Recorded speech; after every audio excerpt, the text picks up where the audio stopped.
Hello everyone, आपका हमारे YouTube channel पर स्वागत है। तो आज इस वीडियो में हम आपका जो जी इंग्लिश का सब्जेक्ट है, इंग्लिश फ्लुएंसी, इसका क्वेश्चन पेपर भी डिस्कस करेंगे। साथ में हम ये भी जानेंगे कि कौन से ऐसे इम्पोर्टेंट टॉपिक्स हैं जो आपको ज़रूर करके जाने हैं एग्ज़ाम के लिए, ताकि एग्ज़ाम में आपके अच्छे मार्क्स आ सकें।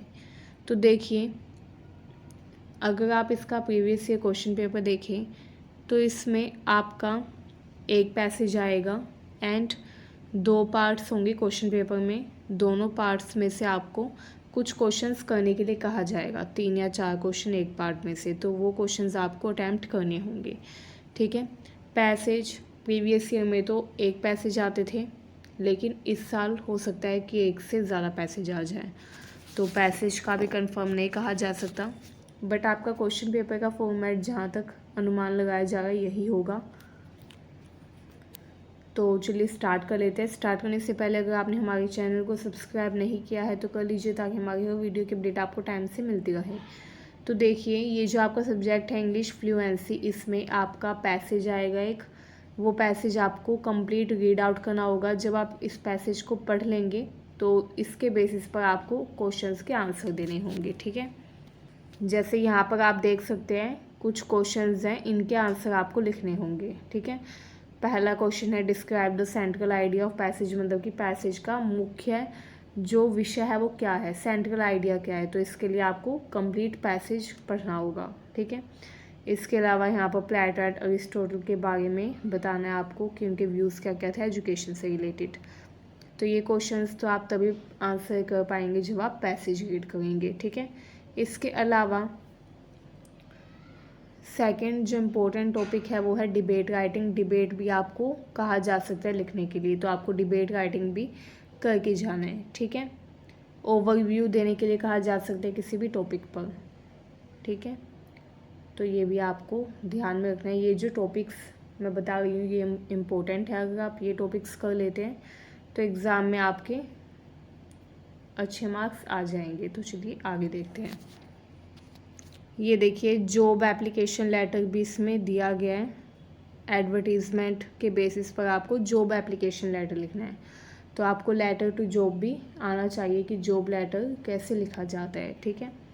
तो ये भी आप करके ज़रूर जाइएगा।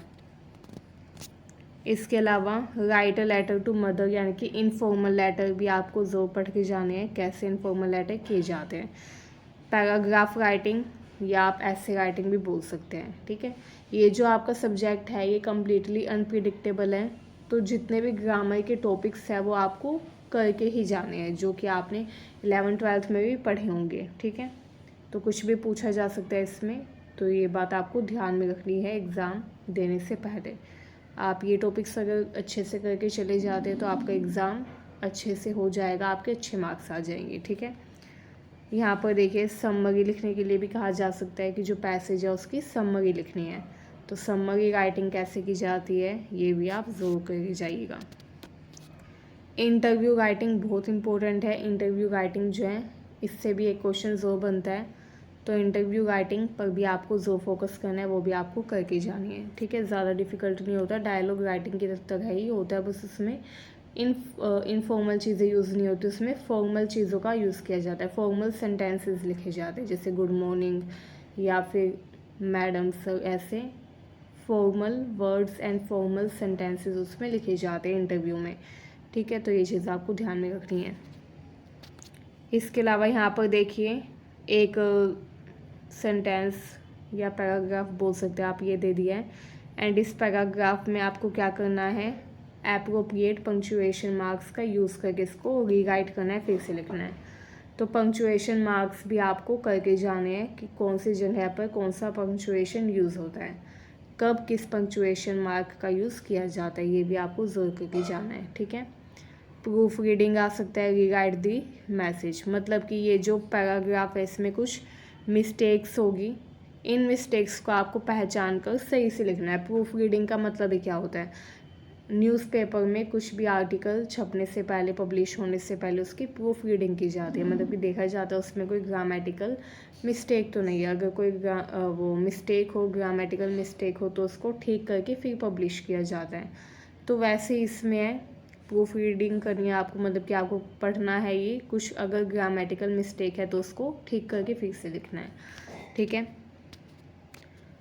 तो इसका मतलब ये है कि आपका ये जो सब्जेक्ट है ये कम्प्लीटली अनप्रिडिक्टेबल है।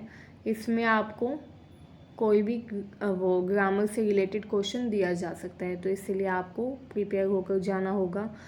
PYQs में जो क्वेश्चन पूछे गए हैं ये टॉपिक तो आपको ज़रूर करने होंगे, ठीक है। अगर आपको ये वीडियो अच्छी लगी हो तो चैनल को सब्सक्राइब करें, वीडियो को शेयर करें। Thank you for watching this video.